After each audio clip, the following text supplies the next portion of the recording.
Perkenalkan, nama saya Angelik Erlani Oce dengan NIM 2003020066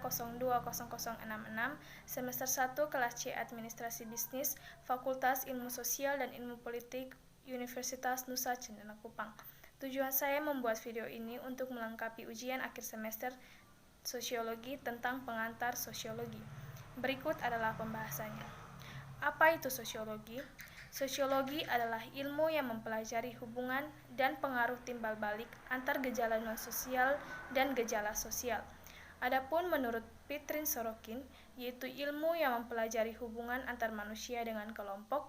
Menurut Raucek dan Warren, yaitu ilmu yang mempelajari interaksi sosial dan hasilnya. Menurut W.F. Ogburn dan M.F. Nimkov, yaitu ilmu yang mempelajari struktur dan proses kemasyarakatan yang stabil. Menurut C.A.A. Van Dorn dan C.J. Lammers, yaitu ilmu yang mempelajari struktur dan proses sosial, terutama perubahan sosial, yaitu Selo Sumarjan dan Soleman Sumardi. Mengapa muncul sosiologi? Menurut Berger, pemikiran sosiologis berkembang manakala masyarakat menghadapi ancaman terhadap hal-hal yang dianggap sudah seharusnya. Contohnya, disintegrasi reformasi Martin Luther, munculnya kapitalisme akhir abad ke-15, revolusi industri abad ke-18, dan revolusi Prancis. Apa itu kebudayaan? Kebudayaan adalah kompleks yang mencakup pengetahuan, kepercayaan, kesenian, moral, hukum, adat istiadat, serta kemampuan-kemampuan dan kebiasaan-kebiasaan yang diperoleh manusia sebagai anggota masyarakat. Selo Sumarjan dan Soleman Sumardi mendefinisikan kebudayaan sebagai hasil cipta, rasa, dan karsa manusia. Adapun unsur normatif. Unsur normatif kebudayaan meliputi 1. Unsur penilaian atau volitional elements, yaitu baik, buruk, benar, salah, menyenangkan, dan tidak menyenangkan. Yang kedua yaitu unsur perintah atau perspektif elements, yaitu boleh, tidak boleh, perintah atau larangan. Dan yang ketiga yaitu unsur kepercayaan atau cognitive elements, meliputi selamatan, upacara, dan ritual. Klasifikasi norma masyarakat. William Graham Summer dalam bukunya Folkways mengklasifikasi norma-norma masyarakat berdasarkan daya paksaannya terhadap para anggota masyarakat, yaitu sebagai berikut. Kebiasaan atau folkways yaitu cara yang lazim dan wajar serta dilakukan berulang-ulang dalam melakukan sesuatu oleh sekelompok orang. Contohnya, berjabat tangan dan cara makan. Yang berikut yaitu tata kelakuan atau mores, yaitu gagasan yang kuat tentang salah dan benar yang menuntut tindakan tertentu dan melarang yang lain. Contohnya, tabu orang Banyumas tidak boleh berpergian pada hari Sabtu. Berikut yaitu lembaga sosial atau social institution, yaitu sistem hubungan sosial yang terorganisasi yang mewujudkan nilai-nilai dan tata cara umum tertentu untuk memenuhi kebutuhan dasar masyarakat. Contohnya, lembaga keluarga, agama, pemerintahan, pendidikan, dan ekonomi. Yang berikut yaitu hukum atau law, yaitu tata kelakuan yang terkodifikasi, sanksinya jelas. Contohnya, KUHP, Undang-Undang Kesehatan, Undang-Undang Perlindungan Anak. Yang berikut nilai atau value merupakan gagasan tentang apakah pengalaman berarti atau tidak berarti. Contohnya, nilai tentang virginitas perempuan ideal. Sosialisasi. Menurut Peter L. Berger, berbeda dengan makhluk lain yang seluruh perilakunya dikendalikan naluri atau insting, manusia tidak dibekali naluri yang lengkap. Oleh karena itu, manusia mengembangkan kebudayaan untuk mengisi kekosongan yang tidak diisi naluri. Kebudayaan harus dipelajari oleh setiap anggota, baru masyarakat melalui sosialisasi. Apa itu sosialisasi atau apa itu sosialisasi? Socialization is a process by which a child learns to be a participant members of society. Peter L. Berger, yang dipelajari melalui sosialisasi adalah peranan-peranan atau roles. Peranan adalah perilaku yang diharapkan dari seseorang yang memiliki status tertentu. Status adalah posisi seseorang dalam suatu kelompok dalam hubungannya dengan kelompok lain. Adapun teori sosialisasi. George Herbert Mead, menurut Mead, setiap anggota baru masyarakat harus mempelajari peranan-peranan yang ada dalam masyarakat, pengambilan peran atau role taking. Dalam proses ini, orang belajar mengetahui peran yang harus dijalankannya dan yang harus dijalankan orang lain. Tahapan bermain atau play stage. Pada tahap ini, seorang anak meniru berbagai peran ayah, ibu, guru tanpa memahaminya. Tahap permainan atau game stage. Pada tahap ini, anak sudah tahu peran yang harus dijalankannya dan peran orang lain. Tahap pengambilan peran atau role taking. Pada tahap ini, anak sudah dapat mengambil peran-peran lain atau generalized order. Dalam tahap awal sosialisasi, ada orang-orang penting dalam proses sosialisasinya atau significant others. Misalnya ayah, ibu, guru, tokoh idola. Menurut Charles Horton Collie, menurutnya konsep diri atau self-concept seseorang berkembang melalui interaksinya dengan orang lain atau looking glass self, yaitu diri seseorang memantulkan apa yang dirasakannya sebagai tanggapan masyarakat terhadapnya.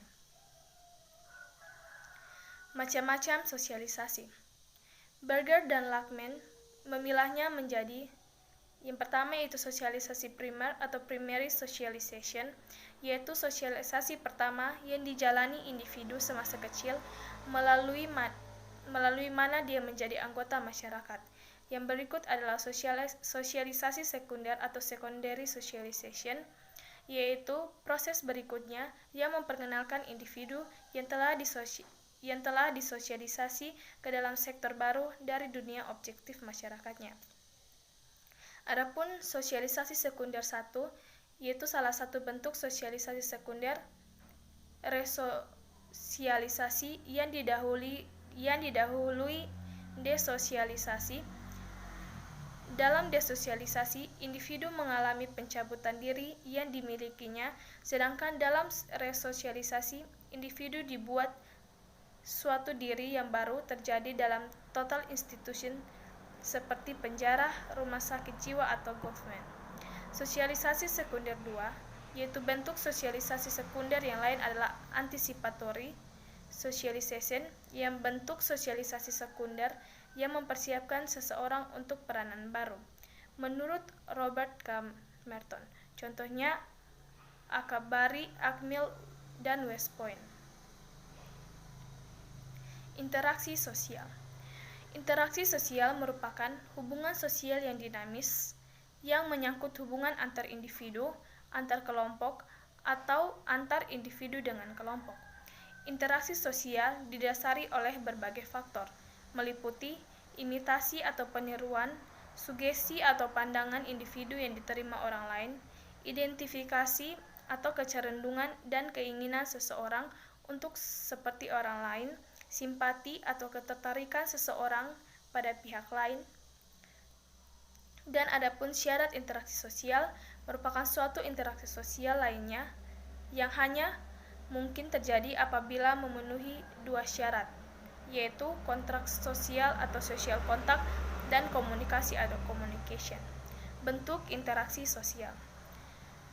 Gilin memilahnya menjadi proses asosiatif yang terbagi menjadi akomodasi, asimilasi, dan akulturasi. Proses disosiatif meliputi persaingan atau pertikaian atau konflik. Kimball Young membedakannya menjadi oposisi yang mencakup persaingan atau competition dan pertikaian atau konflik, kerjasama atau cooperation yang menghasilkan akomodasi, diferensiasi yang menghasilkan sistem pelapisan sosial. Status dan peran. Salah satu perhatian para ahli sosiologi adalah struktur sosial atau social structures. Struktur sosial adalah pola perilaku yang berulang-ulang yang menciptakan hubungan antar individu dan antar kelompok dalam masyarakat menurut Kornblum. Dalam membahas struktur sosial, ada dua konsep penting di dalamnya, yaitu status dan peranan. Apa itu status dan peranan? Status adalah posisi seseorang dalam suatu kelompok atau posisi suatu kelompok dalam hubungannya dengan kelompok lain. Menurut Ralph Linton, status is a collection of rights and status. Peranan atau roles adalah perilaku yang diharapkan dari seseorang yang memiliki status tertentu, yaitu dynamic aspect of status menurut Ralph Linton. Aspek dalam peran. Seseorang tidak dapat mengisi suatu peran dengan senang dan sukses tanpa disosialisasikan untuk menerima bahwa peran tersebut berguna, memuaskan, dan sesuai. Oleh karena itu, dalam mempelajari peran, sekurangnya harus melibatkan dua aspek. Kita harus belajar melaksanakan kewajiban dan menuntut kita harus memiliki sikap, perasaan, dan harapan sesuai peran-peran tersebut. Macam-macam status.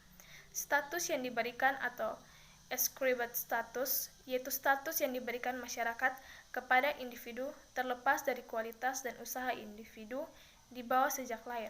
Contohnya, gelar kebangsawanan, ras, etnis, gender, kebangsawanan, agama, dan usia. Yang berikut yaitu status yang diperjuangkan atau achieved status, yaitu status yang diraih melalui persaingan dan usaha pribadi perlu diperjuangkan. Contohnya, tingkat pendidikan, kekayaan, dan kekuasaan. Stratifikasi sosial.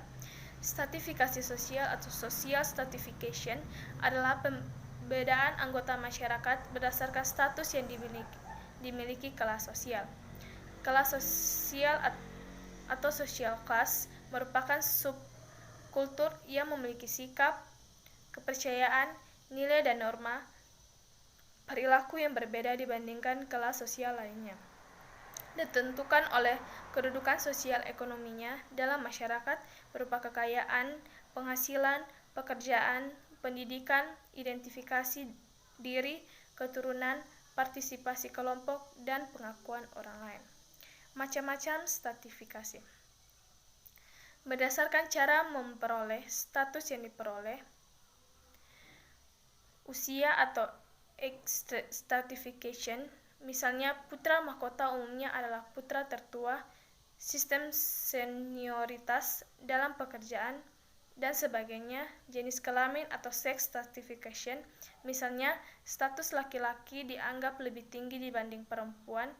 Keagamaan atau religion stratification, misalnya kasta etnis, atau ethnic stratification, misalnya di Israel, warga Arab dan Palestina hak-haknya tidak setara dibanding warga Yahudi, atau racial stratification, misalnya di Amerika Serikat, warga kulit hitam masih dianggap sebagai the second class. Status yang diraih atau achieved status berupa pendidikan atau education stratification, pekerjaan atau occupational stratification, dan kekayaan atau economic stratification. Berdasarkan keterbukaan status stratifikasi, berdasarkan keterbukaan sistem stratifikasi J. Milton Yinger, yaitu status tertutup apabila setiap anggota orang tuanya. Yang berikut yaitu setiap anggota masyarakat tetap berada pada status yang sama dengan orang tuanya. Yang berikut itu status terbuka apabila setiap anggota masyarakat menduduki status yang berbeda dari status orang tuanya, bisa lebih rendah atau bisa lebih tinggi.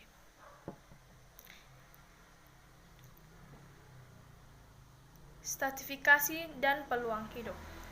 Dalam buku Class, Status and Power, Bendix dan Lipset merangkum berbagai pemikiran tentang perbedaan perilaku kelas.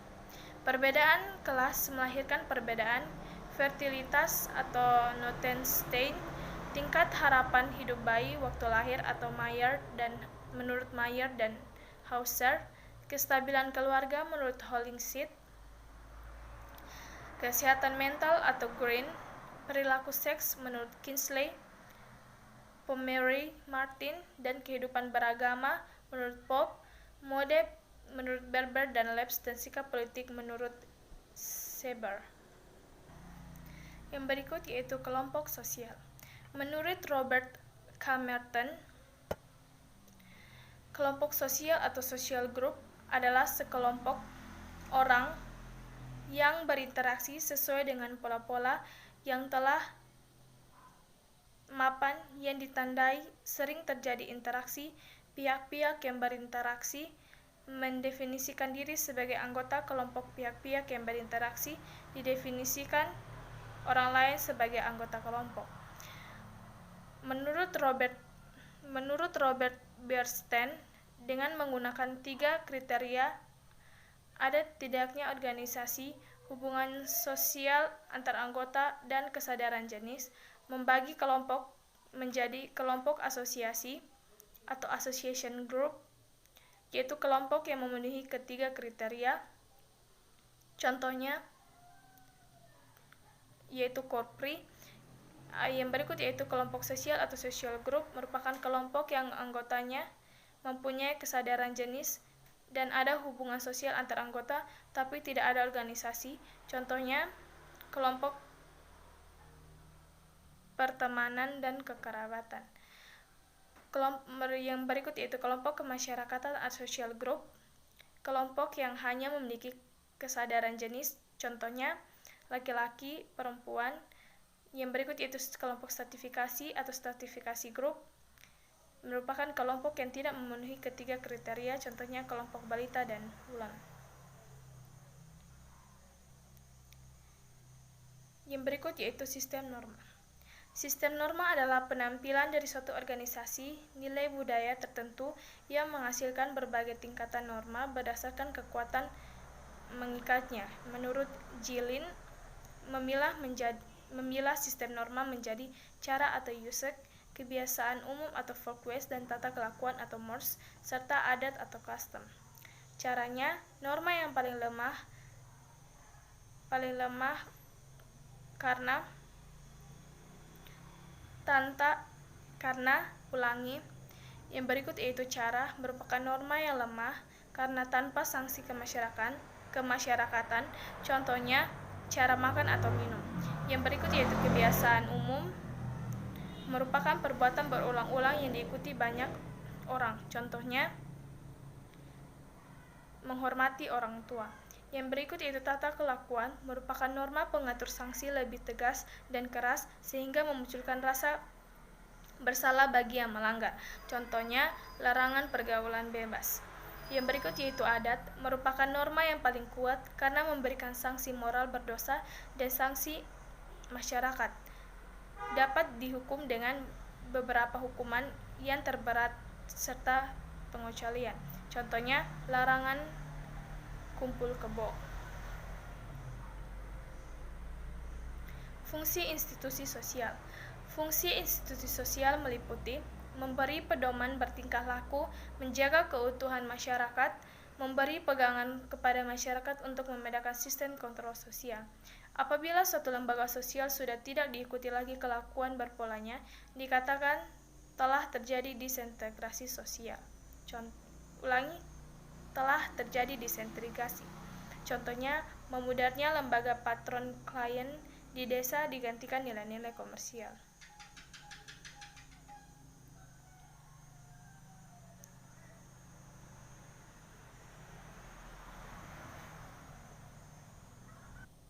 Adapun institusi utama, ada 5 institusi utama dalam masyarakat, yaitu keluarga, pendidikan, agama, ekonomi, dan politik. Institusi ekonomi, yang pertama itu ideologi ekonomi kapitalisme, merupakan sistem ekonomi yang didasarkan pada pemikiran pribadi atas sarana produksi dan distribusi untuk kepentingan pencarian laba pribadi ke arah penumpukan modal melalui persaingan bebas. Menurut Adam Smith, prinsip dasar masyarakat kapitalis adalah private property atau profit motive free competitive atau sosialisme merupakan sistem ekonomi yang bertujuan merombak masyarakat ke arah persamaan hak melalui penguasaan alat produksi dan distribusi komoditas oleh negara. Yang berikut yaitu kelompok-kelompok sosial. Syarat-syarat kelompok sosial yang pertama, anggota kelompok harus sadar bahwa dia merupakan sebagian dari kelompok yang bersangkutan. Dalam kelompok ada hubungan timbal balik antar anggota dan ada kepentingan yang sama, tujuan yang sama, ideologi yang sama.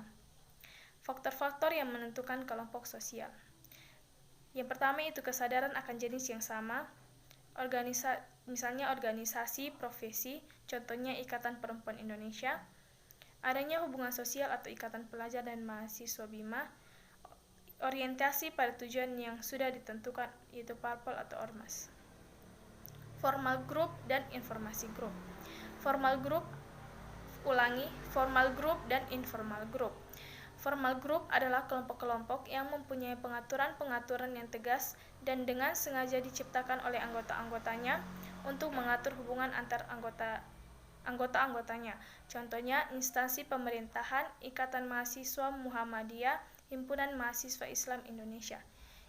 Informal group tidak mempunyai struktur dan organisasi yang pasti. Contohnya mahasiswa kelas A atau B.